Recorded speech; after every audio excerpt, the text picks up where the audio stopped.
The unconscious knows before you do. What if I told you? The love you're looking for isn't something you find, it's something you remember. What if the person you think you randomly met was actually written into your story long before you could even read it? Carl Jung once said something hauntingly powerful. Until you make the unconscious conscious, it will direct your life and you will call it fate. But what if fate isn't chaos? What if it's a blueprint, coded into your psyche, your patterns, your pull? And what if the person you feel inexplicably drawn to, the one who stirs something ancient inside you, isn't just attraction, it's soul recognition? This is not about fairy tale romance. This is not about dopamine hits or butterflies.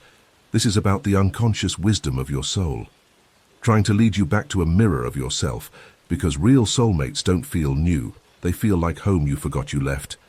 And in today's journey, we're diving into the 10 deepest signs, psychological signs, that you're not just in love, you're being reunited, not with a stranger, but with the other half of your soul's evolution. This is Jungian psychology. This is the mystery of the human heart. This is the science of soul-level love.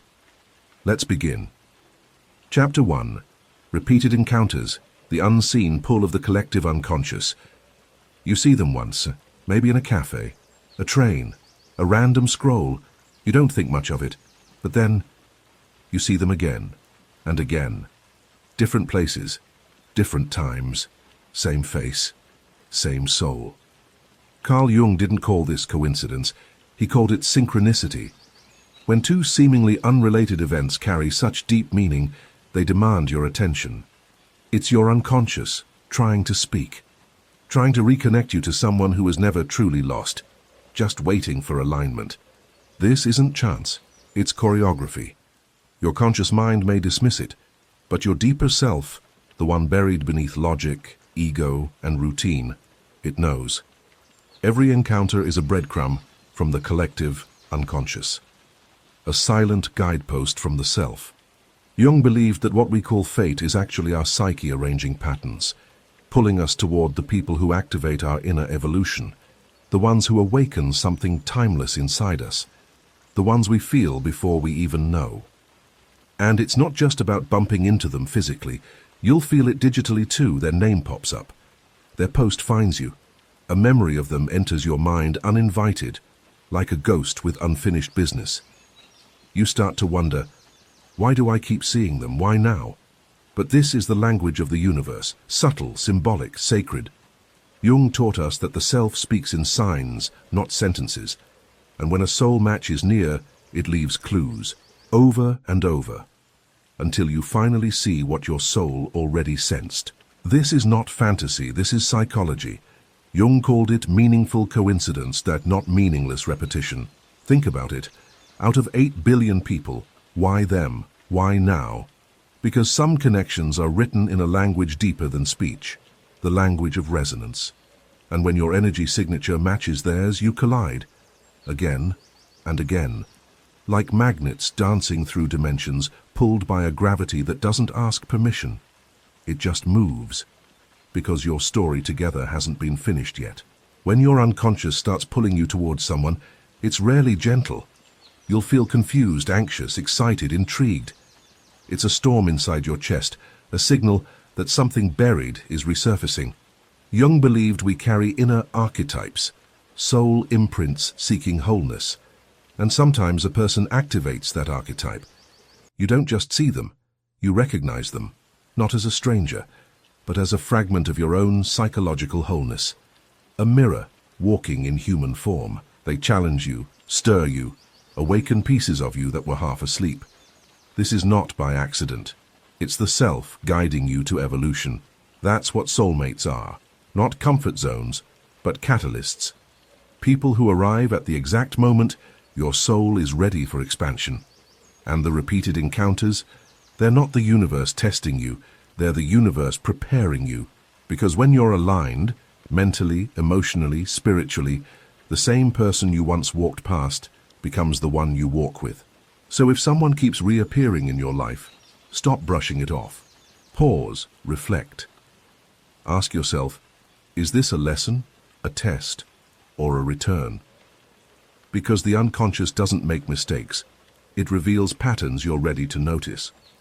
Carl Jung once said, "There is no coming to consciousness without pain." And sometimes, the people who show up again and again are the ones who carry that awakening. Not through comfort, but through collision, through memory, through meaning, through the soul's echo finally being heard. Chapter 2.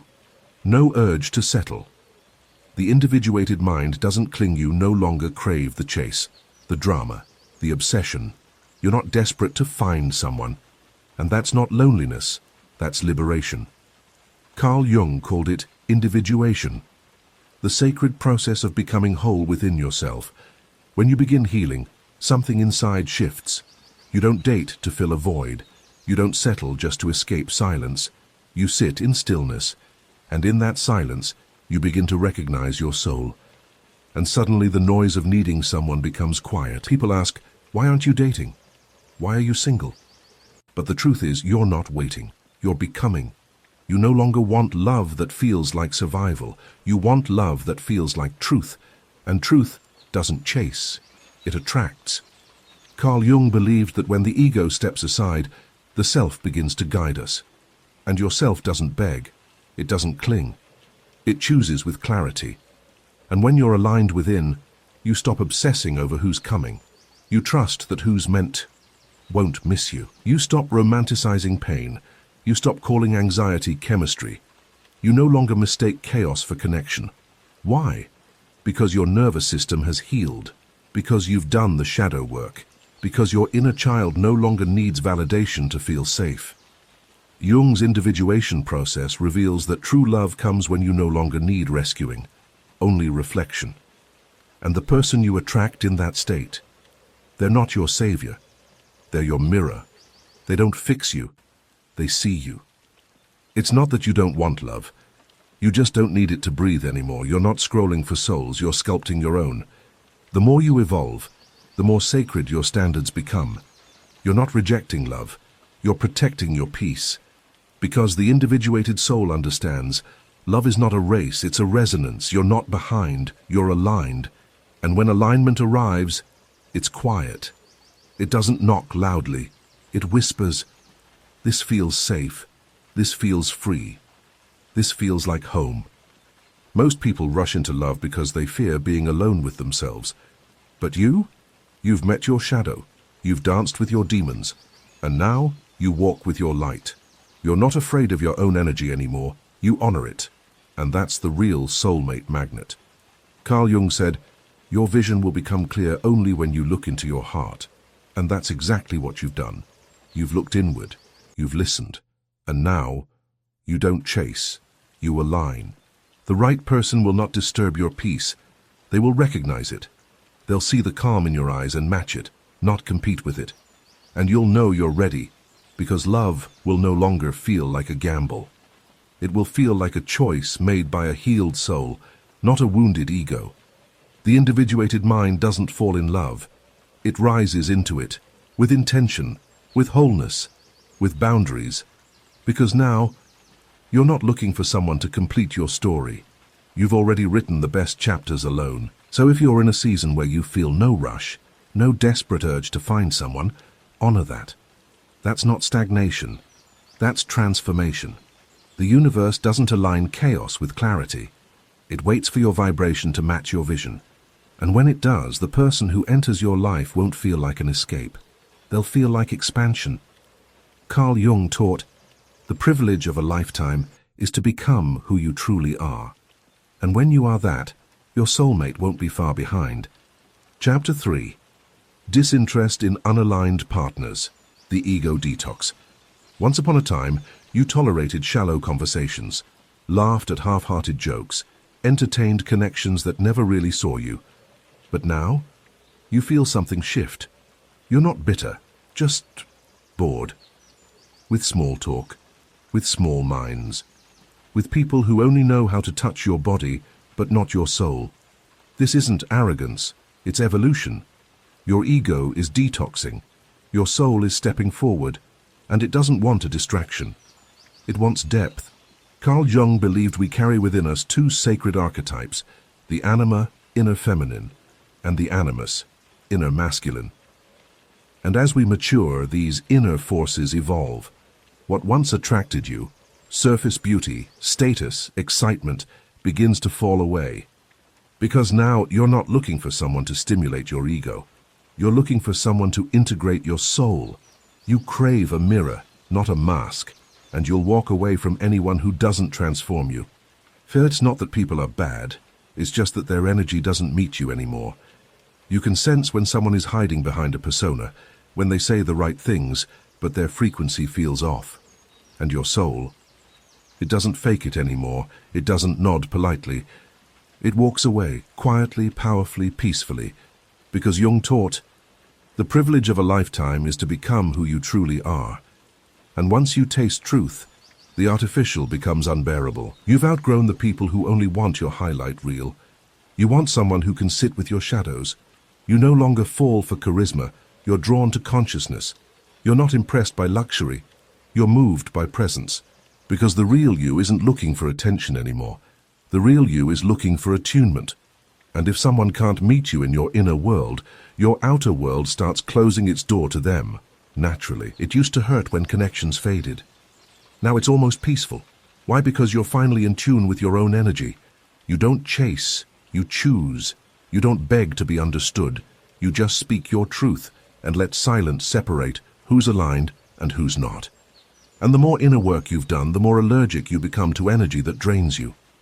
Jung said, shame is a soul-eating emotion, and settling for half-hearted love, that's emotional starvation. You realize not every connection is meant to last. Some are just meant to teach. And once the lesson is absorbed, the attraction dissolves.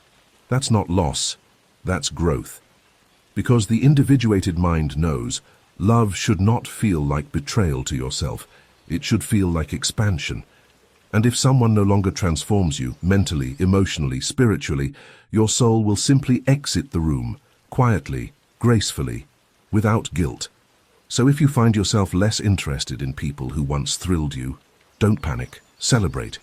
Your vibration is rising, your filters are sharper. You're no longer available for relationships that don't honor your depth. That's not ego. That's your evolution. Carl Jung put it best. The meeting of two personalities is like the contact of two chemical substances. If there is any reaction, both are transformed. And if there's no transformation, you walk away. Because now you love yourself too much to settle for less. Chapter 4. Recurring Signs. When the psyche projects a path. The same name keeps popping up. The same number flashes on your screen. You keep ending up at the same place, meeting the same energy in different bodies. Coincidence? Not quite. Carl Jung called this synchronicity. Not random repetition, but meaningful patterns rising from your unconscious mind. Your ego may call it weird, but your soul whispers, pay attention. Because when something repeats, without logic, but with deep emotional charge, it's not the world confusing you. It's your psyche guiding you. This is your inner world breaking into your outer experience. You're not imagining it. You're being invited to see beyond the literal. Jung said the unconscious doesn't speak in sentences, it speaks in symbols.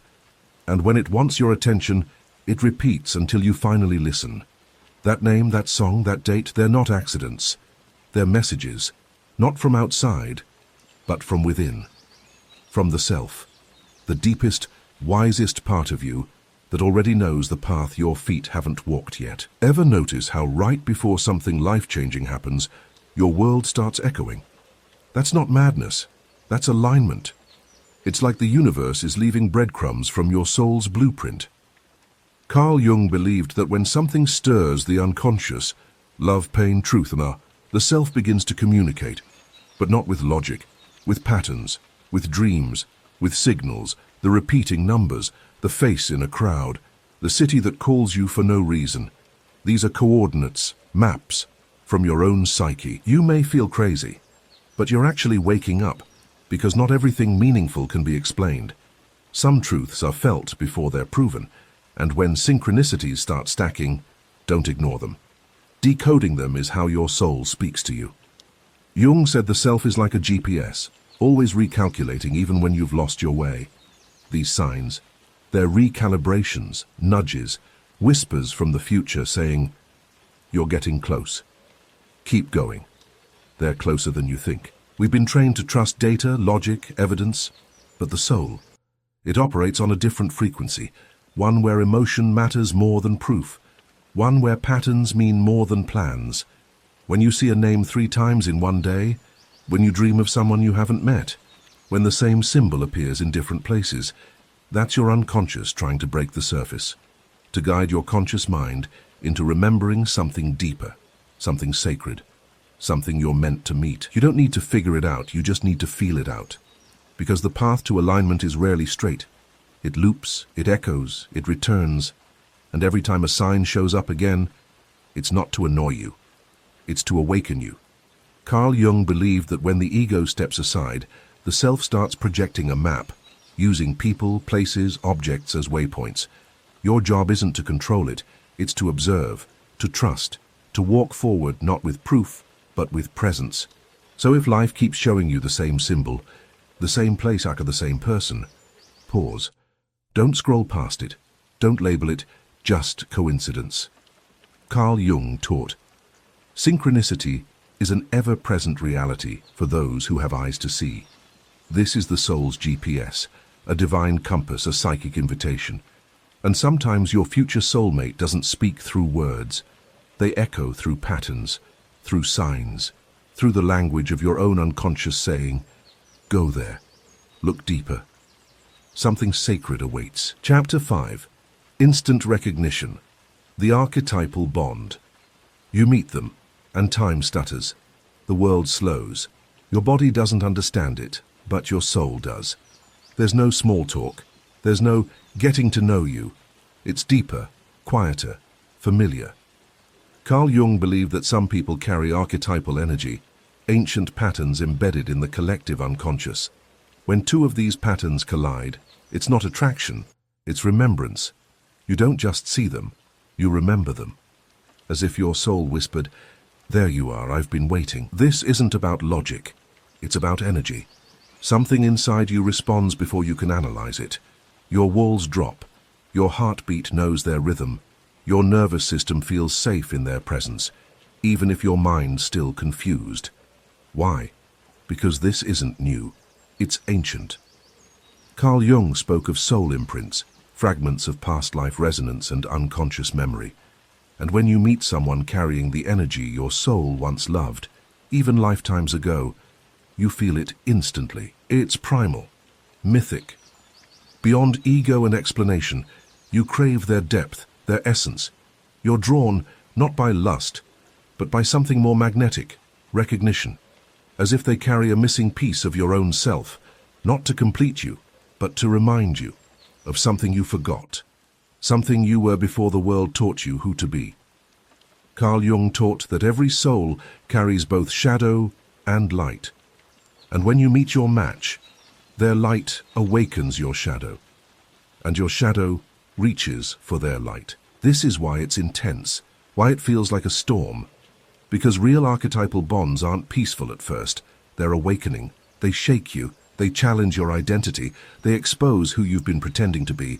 And in that discomfort, you grow. Jung said, the meeting of 2 personalities is like the contact of 2 chemical substances. If there is any reaction, both are transformed. This is not a fling. This is alchemy. And the fire it creates, it doesn't burn you, it refines you. You feel like you've known them forever. You finish each other's sentences. You feel their emotions before they speak. You understand their wounds, and they, yours. This isn't fantasy, it's unconscious attunement, 2 souls vibrating on a shared frequency. 2 inner archetypes finally syncing after lifetimes of misalignment, and you're not just in love, you're in remembrance. This is what it feels like when the collective unconscious bridges 2 beings, not just emotionally, but spiritually. But here's the truth. This kind of bond isn't always easy. It forces you to grow. It mirrors your unhealed parts. It tests your ego, your patience, your shadows. But beneath it all is truth. A rare, sacred truth that says, I see the real you. And in return, You start seeing yourself. That's the real power of archetypal connection. It doesn't just change your relationship, it changes your relationship with self. Carl Jung would call this the path to individuation. Because love is the mirror that reveals the real self. So if someone walks into your life and nothing's ever the same again, don't run, don't rationalize it away. Feel it, explore it, respect it. Because some souls don't come to stay. They come to awaken. They are reminders of who you were before life dimmed your light. Carl Jung once said, "The most terrifying thing is to accept oneself completely." And sometimes, the person you instantly recognize is just a version of your highest self, wearing another's face. Chapter 6. Inner Peace. The soul is ready. Real love doesn't arrive when you're desperate. It arrives when you're centered, when the silence inside you no longer feels like emptiness, but like freedom.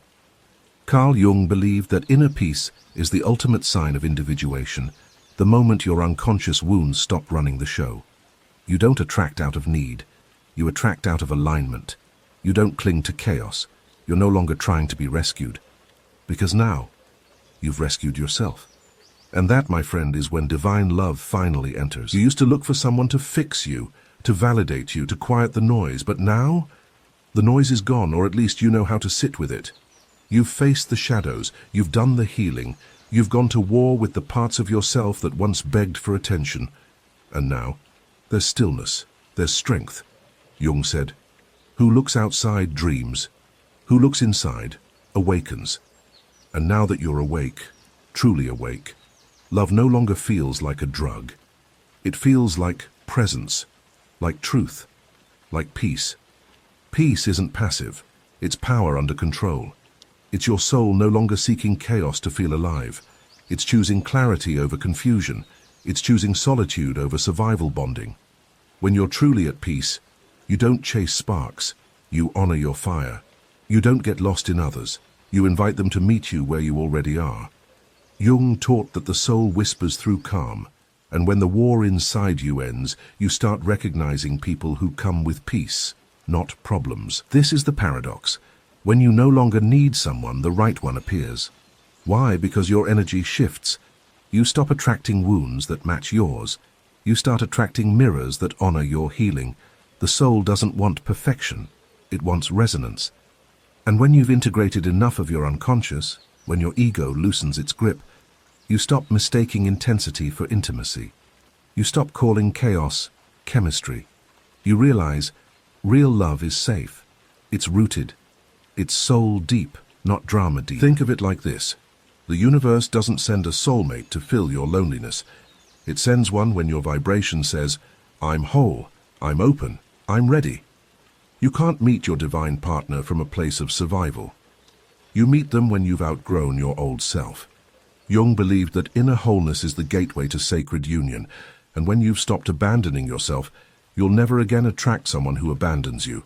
Because real love mirrors your integration, not your emptiness. That's why your season of solitude mattered. That's why the loneliness had to teach you peace, because only in silence do you hear your own soul, and once you've learned to sit with yourself completely, you create space for someone who can sit with you, not on top of you, not to smother your growth, but to mirror your essence. Jung would say this is the self attracting another self, not to complete, but to expand.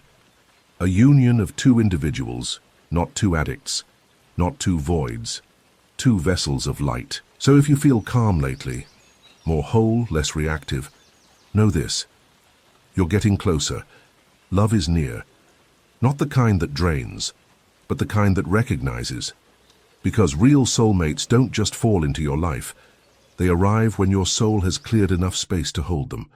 Carl Jung once said, "The privilege of a lifetime is to become who you truly are." And when you become that person, love doesn't come to heal you. It comes to celebrate you. Because now, your soul is ready. Chapter 7.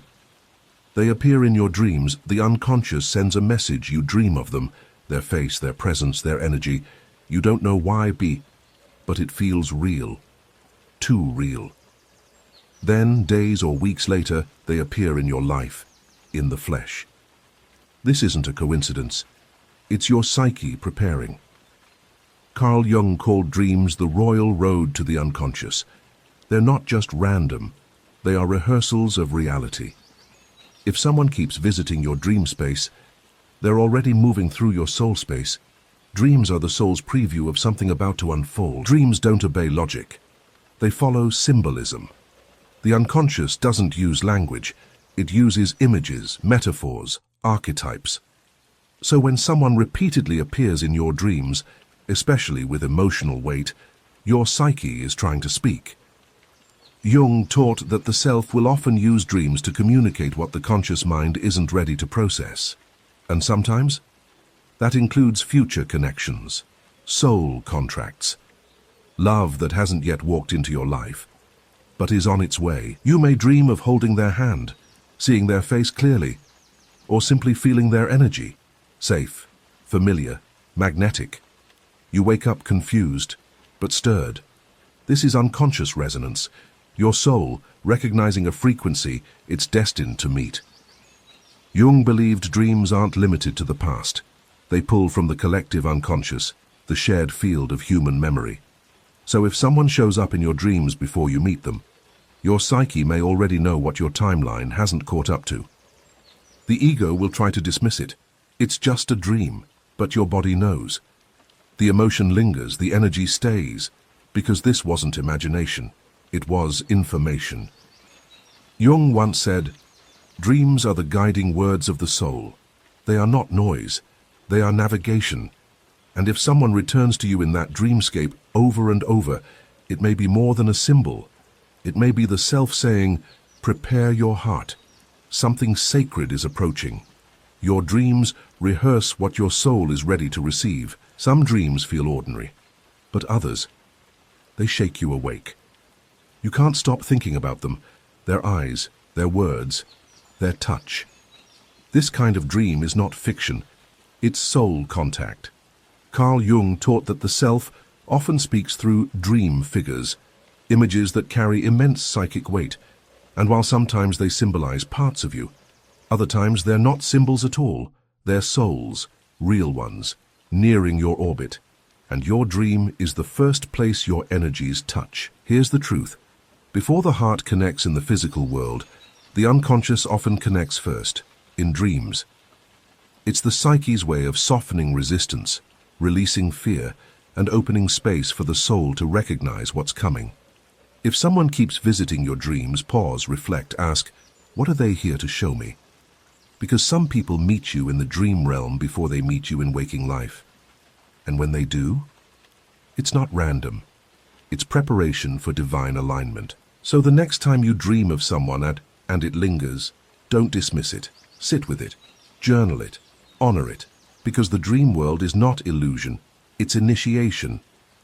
Carl Jung said, "Who looks outside dreams. Who looks inside awakens."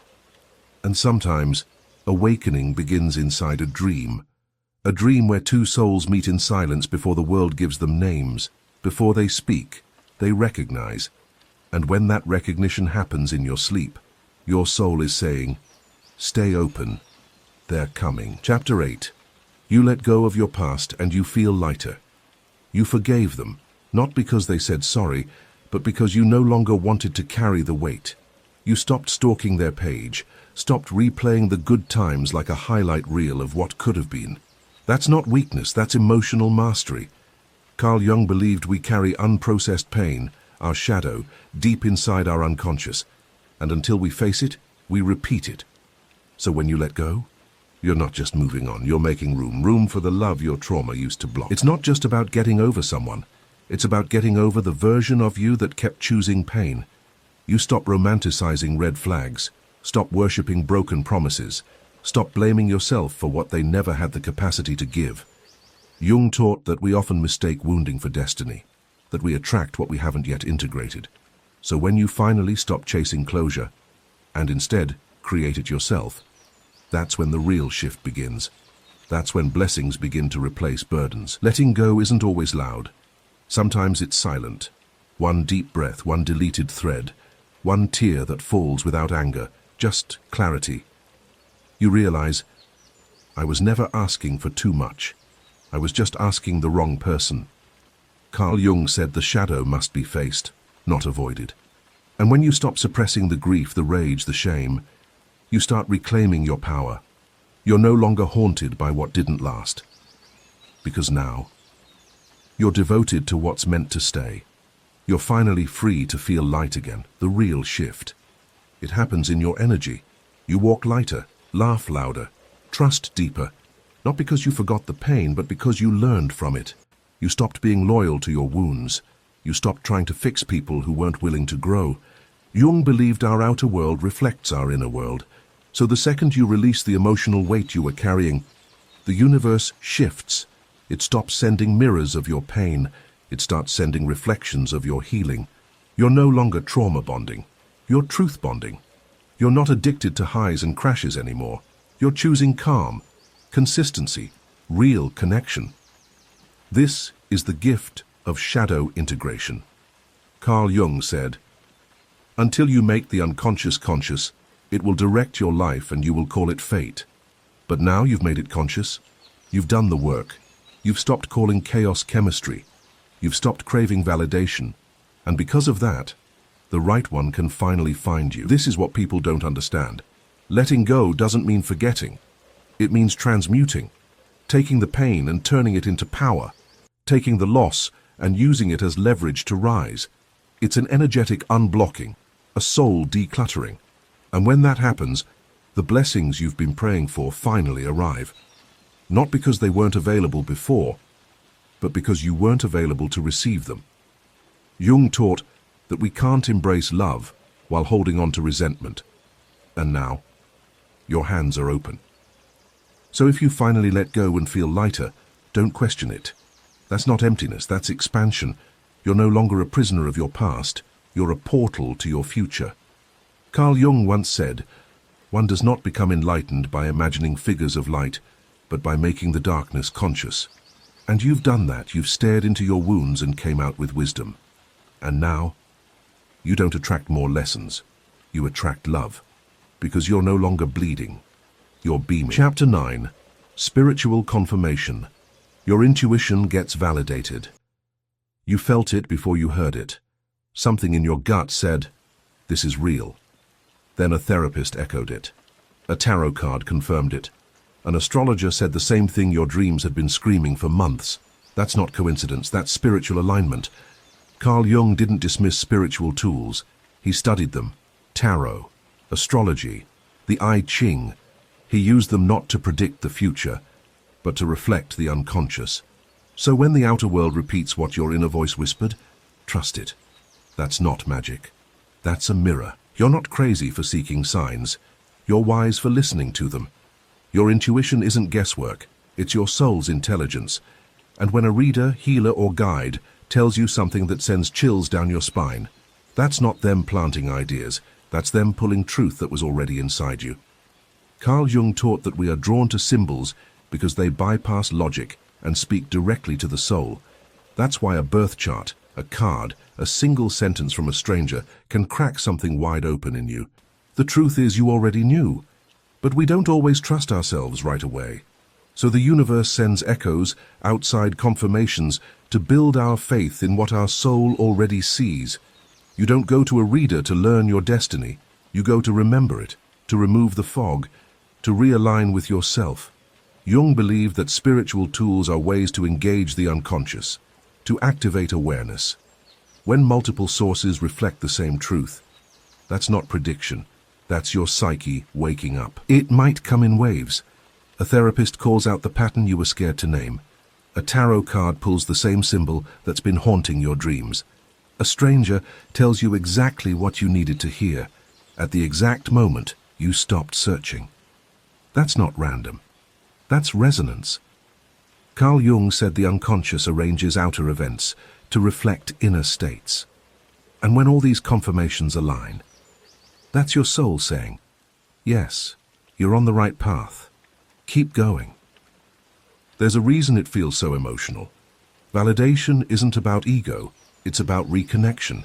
When someone outside you confirms what's been alive inside you, it feels like coming home. Jung's use of archetypes in tarot and astrology wasn't superstition. It was symbolic language. tools to access what the conscious mind filters out.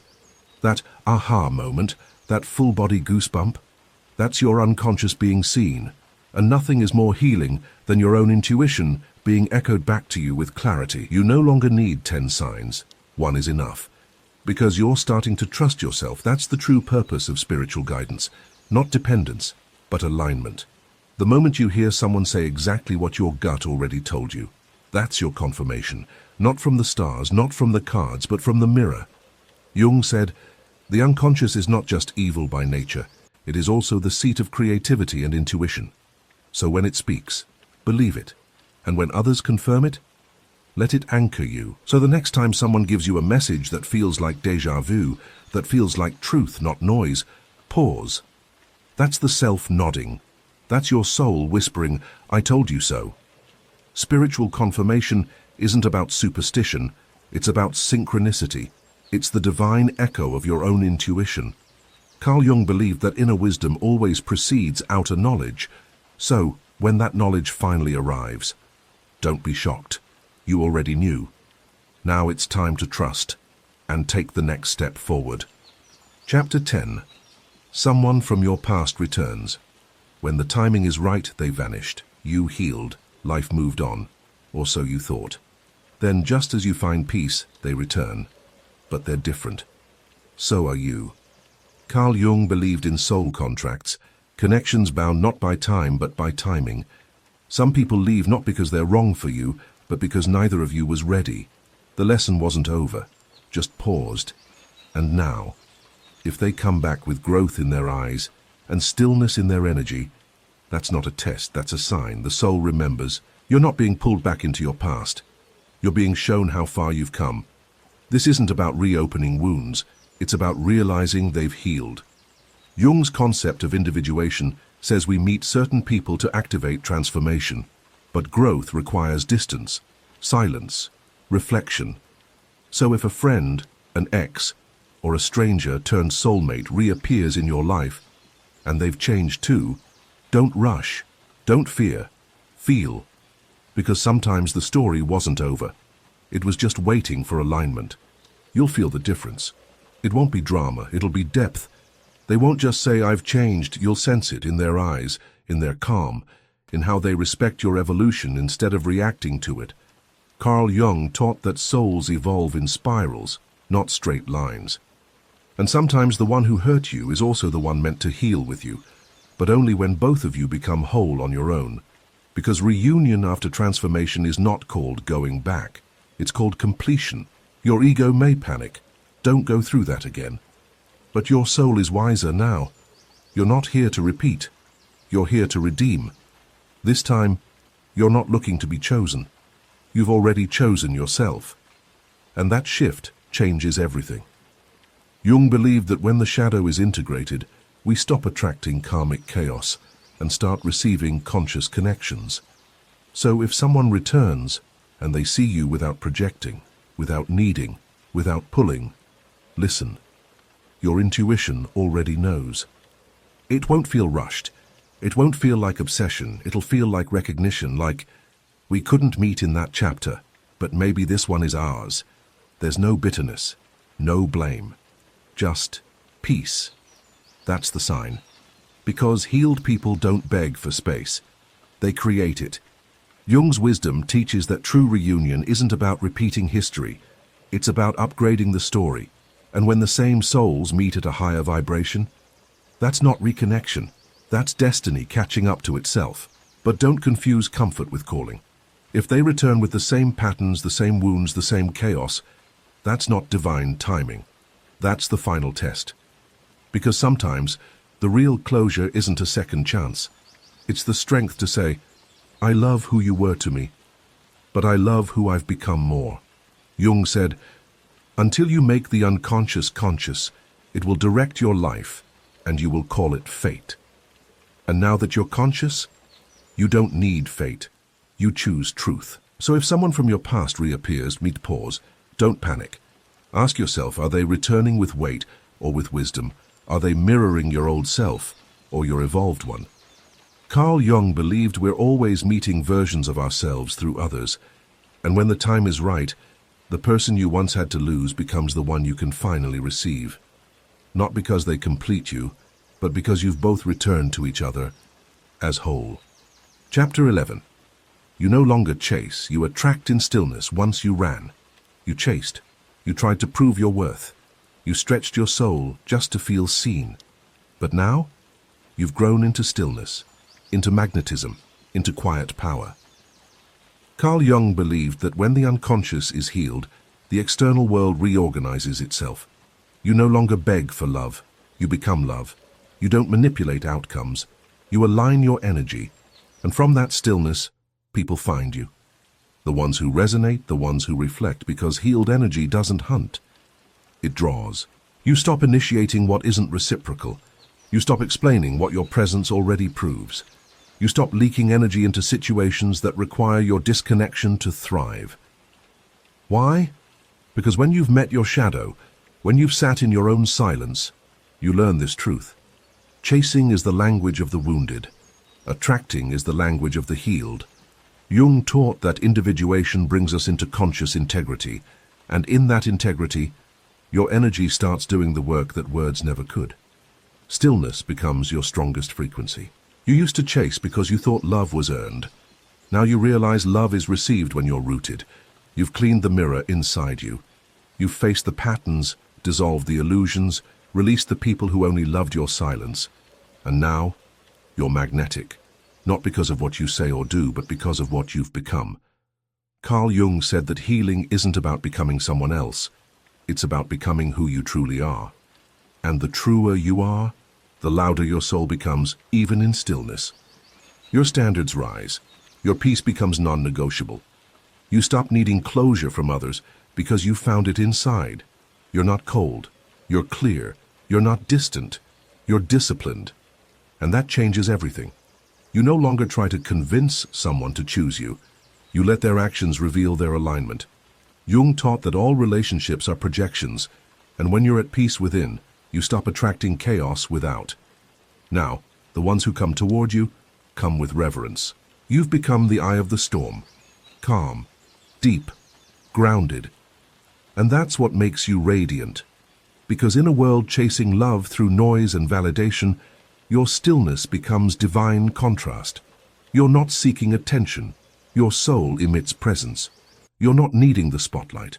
Your vibration pulls light in.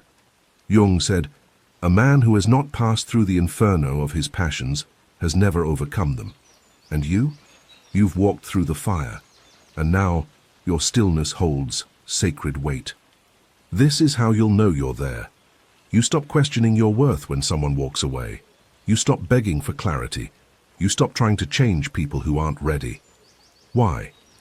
Because your energy no longer tolerates distortion. You are no longer attracting karmic mirrors. You're attracting conscious companions. Jung believed that as you integrate your unconscious, the outer world becomes symbolic, a reflection of your inner alignment. Now, your world reflects respect, depth, and truth. So if you've grown quiet, still and deeply magnetic, don't doubt it. That's your soul becoming a signal. You're not chasing love, success, or validation. You're aligned with it. You've created space. And in that sacred space, the universe sends only what matches your vibration. Carl Jung once said, "What you resist persists, but what you look at disappears." You've looked at your wounds. You've dissolved the noise. And now, you attract not from hunger, but from wholeness. Chapter 12. Your energy changes before your life does. You feel different, but nothing's happened yet. That's not stagnation. That's alignment loading. Carl Jung believed that change starts in the unconscious long before it appears in your external world. You stop reacting. You breathe deeper. You lose interest in old drama. You begin saying no without guilt and yes without fear. That's not boredom. That's expansion. Your frequency has shifted. And even if your life hasn't caught up yet, your energy is already rewriting the blueprint. You don't crave the same things anymore. Loud rooms, shallow people, cheap attention. It's like your soul no longer fits the version of life you used to beg for. Jung taught that the process of individuation pulls us inward before it manifests outward. The inner world upgrades first, and when your vibration rises, the old world starts to fade. People leave, patterns break, opportunities pause, not to punish you, but to make room. Because your frequency must match your future before it arrives. This stage feels confusing, like you're in between identities. You're not who you were before, but you're not yet where you're going. And that's okay. That's the cocoon. Jung believed that true transformation is symbolic death. The ego dissolves so the self can emerge. And in that space you may feel empty, disconnected, even lonely. But this emptiness, it's sacred. It's preparation. Because your soul is uncluttering, and your energy is aligning with what's next. You're not stuck. You're recalibrating. People will ask, what's wrong? But they won't understand. Because this isn't a breakdown, it's a breakthrough in slow motion. You're not sad, you're selective. You're not antisocial, you're energetically sovereign. Carl Jung once said, we meet ourselves time and again in 1,000 disguises. And maybe now you're meeting your truest version, not through another person, but through a shift in your own frequency. This is where destiny begins, not in action, but in alignment. You'll start to notice people treat you differently, not because they've changed, but because your energy no longer entertains disrespect. You won't have to cut people off. They'll naturally drift. Your aura is filtering now. Jung taught that the unconscious regulates reality beneath our awareness. So when your inner world becomes peaceful, your outer world starts to reflect that peace. You don't chase. You don't fight. You just exist in a vibration so clear that only the aligned can stay near. The universe doesn't respond to what you say you want. It responds to what your energy says you're ready for. And your energy is finally speaking clearly. You're not manifesting from lack anymore. You're vibrating from truth. That's why things feel quieter. That's why it feels like a reset. Carl Jung believed symbols, dreams, and internal patterns always precede external shifts. So don't rush. This silence isn't a void. It's a signal. You've changed. And now, your reality is catching up. So if everything feels like it's shifting beneath the surface, it is. And if nothing looks different yet, don't panic. The soul upgrades first. The world follows. Carl Jung said, the shoe that fits one person pinches another. There is no recipe for living that suits all cases. And you've outgrown your old shoes. Your new path isn't late, it's divine, because energy always shifts before the miracle. And your shift, it means something beautiful is already on its way. The soul knows long before you do, Carl Jung once said. Your vision will become clear only when you look into your heart. Who looks outside, dreams. Who looks inside, awakes. And maybe, that's exactly what's happening now. You're not going crazy. You're awakening. The patterns, the signs, the dreams, they weren't coincidences. They were previews from your own unconscious, from your higher self, from the version of you that's already seen the ending and is guiding you back to it, step by step. This isn't just desire, it's recognition.